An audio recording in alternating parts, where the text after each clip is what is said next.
Buenos días, bienvenidos. Hoy día es viernes 31 de mayo del año 2024 y me complace decir que estoy mejor. Todavía tengo algo de tos, ¿no? Pero estoy mejor. Permítanme un segundo. Quería, antes de leer, presentarles a mi gato, ¿no? Ha comenzado a vivir conmigo, así que se llama Soseki, ¿no? Saluda a la cámara, Soseki, ¿no? En un momento fácil lo voy a dejar salir porque ha querido entrar hace un rato, pero tengo que, pues, dejarlo salir. Es un gato, no le gusta estar encerrado. Vamos, Soseki. Muy bien. Bien. Vamos a comenzar. No sé si ven el titular. El titular dice: Plan de Lampa, seguir blindando a Boluarte y votar al fiscal de la Nación. Juan Carlos Villena será acusado en el Congreso por supuesta infracción constitucional al haber denunciado a quien afirma que preside el Perú. Eso en la página 2, 3 y 30. Esa es la que primero voy a leer, luego voy a leer y analizar un poco lo que sucede con el presupuesto, con lo que está pasando con el ministro de Economía, con lo que es el dinero y cómo los congresistas están despilfarrándolo, obviamente poniendo en riesgo nuestra economía y vistiendo estas medidas sobre básicamente populismo, ¿no? Y por otro lado, la división entre básicamente Renovación Popular. No sé si saben esto, lo voy a leer, que Renovación Popular se ha dividido en dos bloques. Por un lado, el bloque de López Aliaga y por otro lado, el bloque de los marinos, ¿no? Muy bien. Comencemos. Este es de Américo Zambrano. Plan de Lampa, seguir blindando a Boluarte y votar al fiscal de la Nación. El gobierno, en complicidad con sus aliados políticos del Congreso, prepara un contraataque contra el fiscal de la Nación, Juan Carlos Villena, en venganza por haber formulado una denuncia constitucional contra la presidenta Dina Boluarte por el presunto delito de cohecho, entre paréntesis, soborno, en el marco del escándalo conocido como Rolex Gate. El objetivo de este plan es que los grupos políticos que controlan el Parlamento inicien un juicio político contra el titular del Ministerio Público con el objetivo de destituirlo del cargo por supuesta infracción a la Constitución. De esta manera, se paralizarían las investigaciones preliminares de la Fiscalía y Dina Boluarte quedaría blindada una vez más. Abro cita. Cuando un juez aplica indebidamente una ley o inaplica una ley debidamente prevarica y cuando un alto funcionario como, en este caso, el fiscal de la Nación, inaplica la Constitución, lo que está haciendo es también injuriar los parámetros y principios de la Constitución y en este caso está incurriendo en una infracción constitucional, señaló Arana. Señaló Eduardo Arana, el que es el fiscal, ¿cómo se llama? El ministro de Justicia. Este hecho, abro comillas, este hecho que vulnera el espíritu y los principios de protección a la institución presidencial debe ser valorado en su oportunidad, añadió.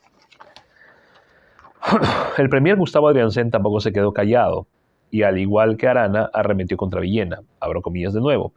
La presidenta está siendo víctima de una persecución que tiene como base la fiscalía, señaló Adrianzen en una conferencia de prensa. Y añadió, abro comillas, es intolerable que, habiéndose indicado los únicos 4 supuestos en los que puede ser acusada la presidenta, en un exceso se mella la potestad de la señora presidenta, afectando el ejercicio de sus funciones. Debió archivarse la investigación. Los ataques del gobierno contra el fiscal de la Nación tuvieron un eco inmediato en el Congreso de la República. Diversos parlamentarios cuestionaron a Villena por presentar una denuncia constitucional contra la mandataria y lo acusaron de, abro comillas, debilitar la política del país. La contraofensiva, como se ve, estaba cantada. El miércoles último, el fiscal de la Nación fue finalmente denunciado constitucionalmente ante la Subcomisión de Acusaciones Constitucionales del Congreso. La demanda fue interpuesta por el abogado John Carlos López Goicoechea. Entre abril y junio del año 2022, López se desempeñó en el cargo de confianza de jefe zonal 2 de la Jefatura Zonal de la Superintendencia Nacional de Migraciones de la ciudad de Trujillo, en La Libertad, que tiene como gobernador regional a César Acuña Peralta, manda más de Alianza para el Progreso y socio político de la presidenta Dina Boluarte. El documento dirigido al presidente del Congreso, Alejandro Soto, militante de APP, recoge los mismos argumentos esgrimidos por los ministros que han salido a defender a Dina Boluarte y señala que Villena habría cometido una infracción del artículo 117 de la Constitución, el cual establece que el presidente de la República no puede ser acusado por delitos comunes mientras ejerce el cargo. Abro comillas. El actuar del fiscal de la Nación no solo contraviene la Carta Magna, sino que también vulnera dolorosamente el precepto establecido en el artículo 418 de la norma sustantiva penal, ya que con la emisión de la disposición de la Fiscalía de la Nación ha incurrido en el delito de prevaricato, se lee en el documento presentado por López Goicoechea. La denuncia constitucional contra Villena va en la misma línea de la demanda competencial presentada por el gobierno ante el Tribunal Constitucional TC. Esta demanda busca que el TC fujimorista determine, interfiriendo en disposiciones fiscales y decisiones judiciales, que la presidenta no puede ser investigada hasta el término de su mandato. De esta manera se matarían dos pájaros de un solo tiro. El TC anularía las investigaciones que comprometen a la mandataria, mientras que el Congreso destituiría al fiscal de la Nación. Permítame un segundo.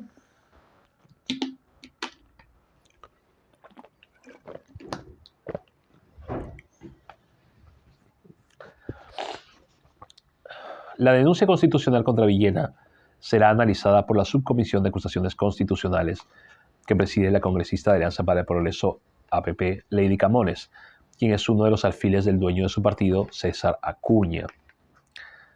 El miércoles último, este grupo de trabajo declaró improcedente una denuncia constitucional por el presunto delito de lesa humanidad contra la presidenta Dina Boluarte, a raíz de las muertes de civiles ocurridas durante las protestas de diciembre de 2022 y enero de 2023. La acusación, que había sido interpuesta por el economista Ciro Silva, fue rechazada en la Subcomisión de Acusaciones Constitucionales del Congreso por 8 votos a favor, 1 en contra y 2 abstenciones. El grupo de trabajo liderado por Lady Camones tiene pendiente de resolver otras 2 denuncias constitucionales contra la mandataria. La primera de ellas fue presentada por la destituida fiscal de la Nación, Patricia Benavides, en noviembre de 2023, luego de que fuera acusada de encabezar una presunta organización criminal enquistada en la cúpula del Ministerio Público, desde donde ejerció un tráfico de influencias y un intercambio de favores políticos con el Congreso. En esta denuncia, Benavides le imputó a Boluarte el presunto delito de homicidio y la responsabilizó por las muertes que dejó la represión de las protestas que inauguraron su mandato el 7 de diciembre de 2022. La segunda denuncia constitucional que verá a su Comisión de Acusaciones Constitucionales es la que acaba de interponer esta semana el fiscal de la Nación contra la presidenta por el caso de los relojes Rolex y las joyas de lujo entregados por Wilfredo Scorima a cambio de partidas presupuestales. Fuentes del Congreso señalaron que es casi seguro que ambas denuncias constitucionales serán archivadas por el grupo que preside Camones. En cambio, esta subcomisión sí parece estar dispuesta a, y esto continúa en la página 30, a aceptar la denuncia constitucional contra el fiscal de la Nación, Juan Carlos Villena, según parlamentarios consultados para este reportaje. Abro comillas. Si la Comisión de Acusaciones Constitucionales aprueba un informe favorable contra Villena, lo remitirá a la Comisión Permanente. Esta puede aprobar ese informe y acusar al fiscal de la Nación ante el Pleno por infracción a la Constitución, advirtió este semanario el abogado constitucionalista Omar Cairo. Abro comillas. Para destituir al fiscal de la Nación, el Pleno requiere de los votos de 2/3 del número legal de congresistas, es decir, 87 votos, manifestó Cairo. ¿Pueden obtener esta votación fácilmente? La respuesta es que sí. Numerosas bancadas buscan deshacerse de Villena para frenar las investigaciones que la Fiscalía de la Nación ha abierto contra un grupo de congresistas, y esta es una oportunidad para cobrar venganza. En marzo de este año, los congresistas, pongamos atención, Patricia Chirinos, no podía ser otra persona, Avanza País, Edgar Tello, Bloque Magisterial, Luis Aragón y Luis Cordero Jontay, Acción Popular, José Gerí, Somos Perú, e Ilish López, no agrupado, presentaron una denuncia constitucional contra Villena. La denuncia fue formulada ante la Subcomisión de Acusaciones Constitucionales del Congreso de la República por los presuntos delitos de abuso de autoridad, prevaricato, patrocinio ilegal, amenaza contra autoridades elegidas y omisión de funciones. Al sacar del camino al fiscal de la Nación interino, no solo se beneficiaría a Dina Boluarte, sino también a aquellos parlamentarios comprometidos en sendas investigaciones del Ministerio Público. Se trata en los hechos de una suerte de pacto delictivo para destruir las investigaciones que lleva adelante la Fiscalía de la Nación. Hasta el momento, la Fiscalía de la Nación ha denunciado constitucionalmente a la presidenta Dina Boluarte por 2 presuntos delitos: homicidio calificado y cohecho pasivo impropio o soborno. Sin embargo, fuentes del Ministerio Público señalan que Villena también prepara una tercera denuncia constitucional contra la mandataria, esta vez por presunto encubrimiento personal y abuso de autoridad a raíz de la desactivación del equipo especial de la policía que prestaba apoyo al equipo especial de fiscales contra el poder, o EFICOP. El miércoles último, de hecho, los policías del equipo especial que trabajaban con la fiscal Marita Barretos Rivera, coordinadora del EFICOP, tuvieron que abandonar las instalaciones que ocupaban en la sede central del Ministerio Público, situada en la avenida Bancay, en cumplimiento de una orden dispuesta por el Ministerio del Interior. Con una tercera denuncia constitucional por encubrimiento, Dina Boluarte sería la presidenta de la República con el mayor prontuario delictivo desde Alberto Fujimori. Todo un récord para la mandataria más impopular de la historia del país. Esto no lo leí en el semanario Hildebrand, pero creo que estamos aprendiendo cómo tratamos a los ex dictadores en el Perú, a las personas que deben un montón de dinero al Estado. Alberto Fujimori está recibiendo dinero del Congreso por su asistente personal, está recibiendo ya bonos de combustible. Y ustedes saben que está apelando por pensión presidencial. Y lo más probable es que se la den. Con esos antecedentes, no es de extrañar que Dina Boluarte no tenga miedo, ¿no? ¿Qué va a pasar?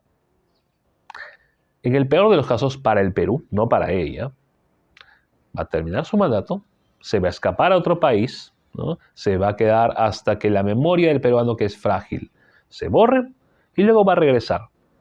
Y conociendo al peruano, podría ser, y espero que esto no sea crónica de una muerte anunciada, les juro, que en unos años de nuevo ella regrese y se lance a política.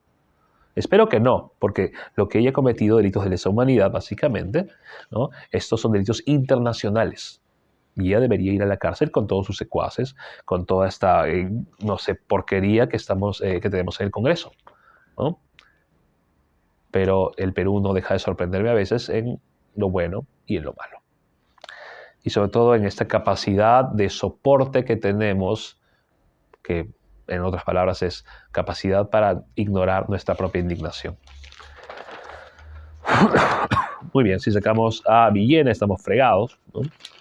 Vamos a ver la siguiente. Leyes de gravedad, ¿no? La cara de Julio Velarde es el éxito, mira. Aquí está, ¿no? El Congreso inflama la brecha fiscal con sus proyectos populistas y amenaza con seguir haciendo uso de su capacidad de gasto otorgada por un TC que le debe la vida. Esta es de Eloy Marchand. Desde el matrimonio legislativo de Keiko Fujimori y Vladimir Cerrón ha salido un forado de 99.000 millones del presupuesto nacional. Las estimaciones son del BCR, el Consejo Fiscal, la SUNAT, Apoyo Comunicación y el MEF. El desfalco equivale al 40% del presupuesto nacional de este 2024. Los padrinos que regalaron la pata de cabra fueron los magistrados del Tribunal Constitucional ungidos por el fujimorismo. La farra fiscal del Congreso tiene molesto al presidente del BCR, Julio Velarde. La semana pasada, en un gesto sin precedentes, le jaló las orejas al ministro de Economía, José Arista. Abro comillas. Si el MEF dice que se incrementa en el gasto, lo censuran, dijo. Según fuentes cercanas al mandamás del Banco Central de Reserva, desde marzo le viene, abro comillas, recomendando a Arista que debe poner freno al Congreso. El ministro no responde. Hasta septiembre de 2022, el Congreso estaba impedido de aprobar leyes que generaran gasto público. Así lo estipulaba el artículo 79 de la Constitución de Alberto Fujimori. La medida fue una respuesta al descalabro económico del primer gobierno de Alan García. La heredera del chino dinamitó el candado con ayuda del TC, nombrado por ella y sus secuaces. En un fallo del 27 de septiembre de 2022, Los magistrados reinterpretaron el artículo 79 de la Constitución y restituyeron al Congreso la facultad de dar leyes que impliquen gasto público. Solo pusieron una condición: que el gasto no se aplique al año en curso. Es decir, pueden empeñar al país impunemente siempre y cuando sea a futuro inmediato. 3 días después de esta, abro comillas, interpretación auténtica, el Congreso dio el pistoletazo de salida. El 29 de septiembre de 2022, el Pleno aprobó la creación de la Universidad Nacional de Huancabamba, en Piura. Desde entonces, van 20 universidades engendradas por el Congreso de los Mochasueldos, con el silencio cómplice del MEF. Dina Boluarte, al igual que el analfabetismo funcional, parece encantada con la multiplicación de universidades. El último miércoles firmó la ley que crea la Universidad Nacional Fronteriza Autónoma de Yunguyo, Puno. Y con esta van 13 veces que la presidenta estampa una firma y crea un centro de estudios superiores. Ojo a este dato. Según estimaciones del portal Transparencia del MEF, una universidad de 3 pabellones de 5 carreras requiere un presupuesto no menor de 100 millones en infraestructura y equipos. Eso sin contar el presupuesto anual para mantenerla en funcionamiento. Al actual Congreso también se le ha dado por el hormigón y el asfalto. Por ley ordena hacer carreteras y puentes. Hay 31 leyes publicadas en El Peruano que obligan al Ejecutivo a ejecutar obras de infraestructura. ¿Cómo lo hacen? Declaran de, abro comillas, necesidad pública e interés nacional la obra y el Ejecutivo tiene la obligación de desembolsar el presupuesto. La obra más onerosa ha sido la carretera Sicuani-Cusco, Macusani-Puno, una propuesta de Flavio Cruz de Perú Libre, cuyo estimado de inversión es de 268 millones. La ley que más gasto generó al Estado, según el Consejo Fiscal y el BCR, ha sido la bonificación extraordinaria mensual a los docentes por preparación de clases. El presupuesto que requiere cumplir con esta ley suma 42.000 millones. Son más de 400.000 profesores, entre activos y cesantes, lo que se beneficiaría con el bono a lo largo de la década. Boluarte ya ha desembolsado 1.200 millones. La segunda ley que más daño le hará al fisco es la que ordena la entrega de un bono de reconocimiento a los aportantes y exaportantes de la ONP que quieran migrar al sistema privado de pensiones. La norma, aprobada en abril de 2023, significará un desembolso de 40.800 millones. El fujimorismo impulsó el proyecto, en este caso a través de Rosángela Barbarán. Y mientras los gastos aumentan por decisión del Parlamento, la recaudación baja también a capricho de los otorongos y otorongas. Desde agosto de 2022, los restaurantes solo pagan el 8% del IGB. Fue una iniciativa del fujimorismo y, según cálculos de la SUNAT, hasta diciembre de este año hará perder al país 1.038 millones en recaudación. Abro comillas. La situación que está provocando el Congreso es muy preocupante. Se está poniendo en riesgo la sostenibilidad fiscal del país y reduciendo el espacio para gasto realmente productivo. Este gobierno, en lugar de reducir el déficit fiscal, lo sigue abriendo. En abril ya hemos tenido 3.6% de déficit fiscal, dice el exministro de Economía Alonso Segura. Abro comillas de nuevo. Estamos en un deterioro continuo de la política fiscal. Tenemos un ministro de Economía que actúa de manera poco diligente y que está fallando en todo y encima critica al BCR. El problema no es solo el Congreso, sino también el TC que ha permitido esta situación y el MEF que no hace nada, añade Segura. Miren, yo no soy economista, yo soy escritor, yo soy literato, ya lo he mencionado en algún momento. Pero sé algunas cosas básicas, ¿no? Y entre ellas, no puedes gastar más de lo que recibes. Creo que todo el mundo sabe eso. Si recaudas menos de lo que estás gastando, vas a terminar en números rojos. Estas medidas populistas, y justamente hablando, ¿no? Dijeron esto, de que el Congreso no podía disponer de dinero por lo que había pasado en el primer gobierno de Alan García. Yo nací en el 85, básicamente era un bebé cuando Alan García estaba metiendo la pata, ¿no? En el primer gobierno, pero obviamente pues libros de historia existen, he hablado con personas. El Congreso ahorita está tratando de, a partir de medidas populistas y de disparar la billetera, poder contentar a la gente, pero la gente no quiere eso. Vean las encuestas, cuánto de popularidad tiene el Congreso, cuánto de popularidad tiene la presidenta, o cuánto de impopularidad. La gente quiere que se vayan. Nosotros queremos que se vayan ustedes, la verdad, ¿no? No basta gastar. Y por otro lado, yo soy de Universidad Nacional, como mucha gente, y sé que no solamente basta construir un edificio, tienes que tener buenos profesores, tienes que tener buena infraestructura, tienes que mantener la universidad. Muchas universidades tienen un montón de problemas. ¿Por qué en vez de construir nuevas universidades no solucionan primero o atienden primero a las universidades que ya existen y mejoran su infraestructura, por ejemplo? ¿No? No digo no construir nuevas, pero no construir tantas. No al principio. Tenía que verse el presupuesto justamente, ¿no? ¿Por qué todavía veo en redes sociales, por ejemplo, gente que se queja de San Marcos o de Villarreal, ¿no? Que le sale su título después de 2 años? ¿Por qué en vez de construir nuevas universidades, entonces mejora el proceso expedito de salida de documentos, por ejemplo? ¿Dónde está eso? A ver, ¿no? Pero claro, no conviene. Más bien vamos a crear más universidades para tener profesores que sean mis contactos, para tener más mafia, etcétera, etcétera, ¿no? Por otro lado, sabemos lo que pasa entre la Arequipa pues, y Wilson, ¿no? Ese bypass construido que no sirve para absolutamente nada. Discúlpeme si soy desconfiado, pero toda obra que he visto que el Estado ha construido ha sido un asco y básicamente ha sido para llenarse de los bolsillos, para llenar los bolsillos a alguien. Muy bien. Motín a bordo. Esta es de Alonso Zambrano. El partido más conservador estalla congresalmente en 2 mitades. No fueron ideas, sino egos, privilegios y menudencias los factores de separación. Era de esperarse, ¿no? Aquí están Porky y Montoya, ¿no? 2 tipos que para mí son re despreciables, ¿no? Cada uno a su modo. La ultraderecha local ha implosionado.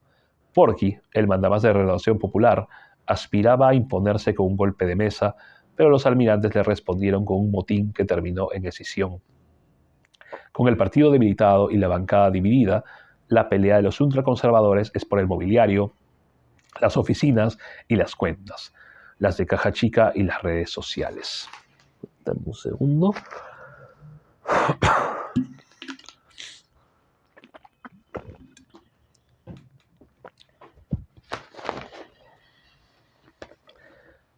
Abro comillas.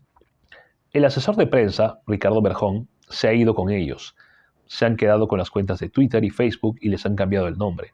Prácticamente todos los asesores de la bancada respondían al señor Montoya. O sea, se han quedado con casi toda la plancha de asesores. También se han quedado con la oficina. Si realmente tienen ética, principios, moral y honor, como ellos señalan, deberían entregar la oficina a la bancada de Renovación Popular primigenia, pero no quieren salir y están ahí, dice Alejandro Muñante. El parlamentario Muñante encabeza el bloque fiel a López Aliaga y lo secundan los congresistas María Jáuregui, Miguel Sixia, Jorge Ceballos y Noelia Herrera. El bloque de los disidentes, me hace reír, que capitanea Jorge Montoya, se ha bautizado con el nombre de Honor y Democracia. Se sumaron al motín los congresistas José Cueto, Javier Padilla, Gladys Echaíz, Héctor Acuña Peralta y el parlamentario andino Gustavo Pacheco. Abro comillas. Esta ruptura ha sido muy desordenada, y ni siquiera es por un tema ideológico, porque todos los miembros de la Renovación Popular siguen siendo conservadores. Lo que hubo aquí es un choque de intereses entre los congresistas. Ahí se ve el poco liderazgo que tiene López Aliaga para generar acuerdos, dice Catherine Segarra, politóloga de la PUCP. Abro comillas. El vínculo se rompió desde que el señor Montoya decidió acudir a un llamado de Pedro Castillo a Palacio de Gobierno. Nosotros fuimos acompañándolo, creyendo que estábamos yendo con la venia del presidente del partido, pero la decisión nunca le fue comunicada, dice Alejandro Muñante. Tras aquella cita palaciega, asegura Muñante, comenzó una insubordinación crónica a las decisiones de López Aliaga. Abro comillas. Eso se tradujo en votos disidentes dentro de la propia bancada.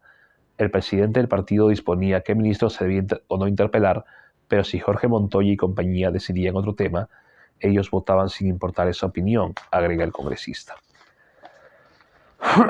Hasta en los chats de WhatsApp, López Aliaga era ignorado olímpicamente por su propia bancada. Abro comillas. Inicialmente había 2 grupos de WhatsApp, uno con el presidente del partido y otro solo de congresistas. Desde hace un año, López Aliaga escribía mensajes con directivas en el chat, pero el bloque de Montoya no le hacía caso, dice un asesor de Renovación Popular.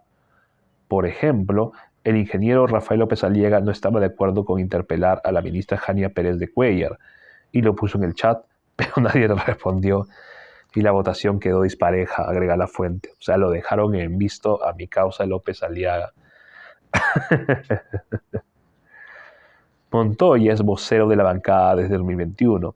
Subrayan en la facción contraria que no ha sido ni por su capacidad de liderazgo ni de negociación, sino por una cuestión matemática.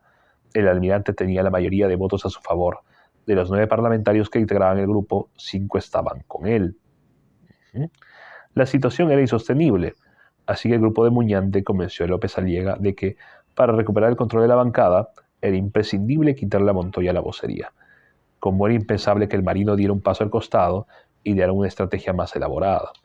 En mayo de 2023, López Aliaga y el Consejo Directivo de Renovación Popular cambiaron el estatuto del partido.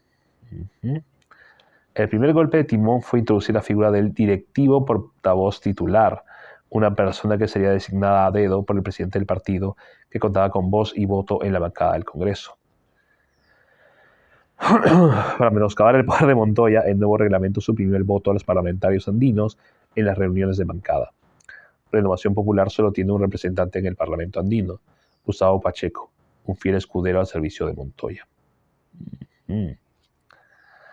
Fue a través de una carta y con carácter de urgencia que Muñante y otros 4 congresistas solicitaron a Montoya convocar a una reunión de bancada para adaptar el reglamento al nuevo Estatuto de Renovación Popular. Como el almirante se negó a programar la reunión, los 5 congresistas fieles a Porky mandaron un oficio al oficial mayor del Congreso aprobando el nuevo reglamento por mayoría. Lo que siguió fue la ola de renuncias que ya se conocen. Abro comillas. Inicialmente dieron a entender que recién enviaban el documento para aprobación, pero luego nos enteramos que era para que se tramite directamente. Nunca nos avisaron nada, pese a que el congresista Muñante se sienta al costado del almirante Montoya, dice el congresista José Cueto, quien renunció a Renovación Popular el 24 de mayo. Abro comillas. A ver, perdón, el secretario general de Renovación Popular fui yo. El fundador soy yo. Claro que somos los mismos. El almirante Montoya y el almirante Cueto siguen siendo voceros. Se mantiene la misma estructura. Los asesores son los mismos, argumenta Pacheco, el secretario general de Renovación Popular. Alejandro Muñante le propina un último golpe a Montoya. Dice que no fue transparente con los aportes económicos que hacían los congresistas a la bancada. Abro comillas. A mí se me descontaba 500 soles porque ese fue el acuerdo. Pero después, al ver que no había un reporte de gastos ni nada por el estilo, yo mandé un oficio para reducir ese descuento. Hay otros congresistas, dice Muñante, que sí aportaban con normalidad todos los meses 500 soles. La pregunta es, ¿en qué se gastaba? No se sabe, nunca se nos reportó nada. Miren, sinceramente, aquí quizás suene mal, pero por mí que se despedacen estos tipos. La verdad, Renovación Popular para mí es un partido asqueroso, ¿no? Heredero justamente de Castañeda Locio, que es un tipo que bajo el silencio, entre comillas, de esta etiqueta de mudito, robaba, tenía medidas recontrapopulistas y no hacía realmente nada por Lima. Y el hecho de que se haya muerto no significa que se le santifique, ¿no? Y tanto López Aliaga como Montoya para mí pues son indeseables, ¿no? Sinceramente. López Aliaga, que decía que iba a ser de Lima potencia mundial, hasta ahorita no ha hecho absolutamente nada por Lima. Y sus alcaldes lo único que hacen es prohibirle a la gente disfrutar de los espacios públicos. Montoya es un tipo completamente pues impresentable también, que se llena la boca de frases altisonantes, pero que en realidad no tiene seso, no tiene idea de nada, ¿no? Bien, antes de pasar a lo último que es matices, ya saben, la llamada de la tribu, aquí está el perrito simpático, el QR, colaboren con el semanario de Hildebrand, lean, por favor, como dije, indignémonos un poco. Muy bien, la señora que va a Palacio, esa es por César Hildebrand. El verdadero gobierno del Perú se ejerce desde el Congreso. El Congreso es una cueva de delincuentes y o reaccionarios de la más baja calaña. Nos gobiernan los forajidos que representan la economía del crimen y los intereses específicos de ciertos sectores mercantilistas, los empapelados por el Ministerio Público a raíz de delitos cometidos antes de asumir la función pública, los niños sobrevivientes del castillismo, los matones del prófugo Vladimir Cerrón y, por supuesto, la estirpe malhadada y macondiana del fujimorismo. Nos gobiernan entonces los que perdieron las elecciones y hasta el difuntísimo prismo se hace presente, como lo demuestra el entorno de quien fuera fiscal de la nación hasta hace poco. Nos gobierna un Congreso convertido en asamblea constituyente espuria, y asistimos a transformaciones de fondo inspiradas en proteger cómplices, socios y líderes de partido que son siglas de un solo propósito: mineralizar el status quo, lograr que la derecha supremacista tenga crónicas ventajas y que el modelo económico del conservadurismo se sitúe por encima de cualquier debate. La señora que va a Palacio no gobierna. Ella está feliz con ser la camarera de la coalición corrompida que domina el Congreso y decide por ella. Es la Bordaberry del fujimorismo, la María Estela Martínez de Renovación Popular, la Imelda Marcos del repulsivo señor Oscorima. La señora que va a Palacio era la vicepresidenta y ministra de un gobierno presuntamente de izquierda. Cuando Castillo, que era la versión maligna de Platero, dio el golpe y fue defenestrado, ella debió cumplir su promesa e irse a su casa, aceptando la derrota de un régimen que no hizo nada por la izquierda y que terminó por entregarle el poder a la derecha. No fue así como sabemos. La señora que va a Palacio aceptó la propuesta del crimen y fingió que ocupaba la presidencia, cuando en realidad dormía en la buhardilla que el Congreso le asignó. Pero si la mujer que va a Palacio no gobierna, entonces el gobierno de facto que padecemos es abiertamente ilegal. No solo eso, además de ilícito, este gobierno golpista es socialmente ilegítimo. Lo dicen las encuestas, los insultos callejeros a quienes van a provincias como embajadores de la mujer que va a Palacio. Más del 90% de los peruanos repudia el Congreso usurpador y a la señora que va a Palacio. Entonces, ¿por qué se sostiene la farsa? La respuesta es sencilla: por el miedo. La prensa del orden, la televisión de las bolsas de avisaje, los opinólogos del establecimiento, los viejos encomenderos, los directores que reclaman cuando no les contratan columnaje, los abogados del diablo, los tibios de ADN, los de la media voz, los que se acostumbraron a la calma chicha, los voceros de la parálisis, los grandes sinvergüenzas que hablan del destino de la patria. Todos ellos, digo, difunden el rumor de que si esta impostura termina, vendrán diluvios bíblicos y otras venganzas. Frente a este país hegemónico, hay otro Perú que pone los muertos y las metas que no le gustan a Lima ni a los que mandan. Me inscribo en ese otro país, y en su nombre recuerdo que existe el artículo 46 de la Constitución vigente. Abro comillas. Nadie debe obediencia en gobierno usurpador, ni a quienes asumen funciones públicas en violación de la Constitución y de las leyes. La población civil tiene el derecho de insurgencia en defensa del orden constitucional. Son nulos los actos de quienes usurpan funciones públicas. Me imagino que habrá planes para derogarlo. La verdad es que no es un artículo, sino una profecía. Es cierto, ya lo había mencionado creo en este canal, ¿no? Esto que dice San Agustín de que una ley injusta no es una ley, no tenía por qué obedecerse. Básicamente, y no hablemos, anarquía, que no sé qué, ¿no? Y el miedo, ¿no? No, ser libre es complicado, ¿no? Pero para ser libre tenemos que imaginarnos serlo, imaginarnos hacer algo más allá de simplemente quejarnos en redes sociales o fruncir el ceño cuando veamos las encuestas, ¿no? Más indignación, efectivamente. Necesitamos indignarnos un poco más, necesitamos salir a las calles. Hoy día va a haber un cacerolazo, me parece, ¿no? Un movimiento, ¿no?, en contra de Dina Boluarte genial. Hay que sumarnos, hay que estar ahí, fregar, ser incómodos. Bien. Nada, espero que tengan un buen fin de semana. Ayúdenme por favor, denle like, compartan el video, y ustedes saben que tengo mi otro canal, Relatos Insomnes, en YouTube, también está en la descripción. Ayúdenme si quieren ver más videos aquí, ¿no? Ustedes saben que al menos en este espacio yo es para ayudar a Hildebrand. Como les digo, espero pronto, he estado enfermo, discúlpenme, espero pronto comenzar con los nuevos espacios que van a ser ya mis espacios en este canal, aparte de Relatos Insomnes, en donde acabo de analizar una novela llamada Babel el Paraíso, de este escritor peruano Miguel Gutiérrez. Si pueden ayudarme visitando el canal, dándole like, compartiendo, suscribiéndose, genial. Me ayudan, me alientan bastante a seguir con este trabajo, ¿no? A seguir en la iniciativa, como digo, es literatura y cine, que es lo que a mí me encanta en primer lugar, no es lo que yo hago.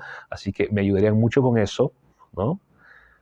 Comentando también, obviamente, qué es lo que quisieran que yo pues analice, ¿no? Y como digo, en este otro canal voy a comenzar con otros espacios también, ¿no? Y me ayudarían mucho comentando, qué sé yo, ¿no? Bien, espero que tengan un buen fin de semana, nos vemos y nada, cuídense e indignarnos un poco más.